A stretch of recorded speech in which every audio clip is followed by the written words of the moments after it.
con il numero 3 Carlotta Si tinge di rosa il 2021 e la prima pennellata di Casalmaggiore arriva a fine gennaio nel duello più importante, quello senza appello contro il Bisonte Firenze. La VBC vince 3-0, l'anticipo della 12ª giornata di ritorno, conquista i primi 3 punti del nuovo anno e aggancia in classifica proprio le toscane di coach Mencarelli. Protagonista del match Cara Bagema, esponenziale la crescita dell'MVP americana, 16 punti ben distribuiti per le padrone di casa e una varietà di colpi inusuale per una classe 99 al primo anno tra i grandi. In avvio è Casalmaggiore a dettare legge. Le giocate della statunitense unite alla buona intesa di Marigno con le centrali permettono alla VBC di allungare il passo verso il 25-18.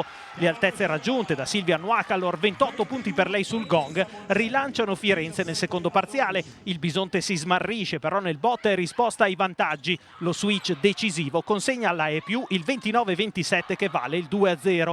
Nel terzo set è dominio toscano fino al +6. Carlo Parisi stravolge regia e interpreti con Francesca Bonciani e dosi massicce di carattere. Casalmaggiore modifica punto dopo punto l'inerzia fino al clamoroso ribaltone. Montibeller chiude il 25-21, il 3-0 definitivo annulla le distanze in classifica tra rosa e fiorentine.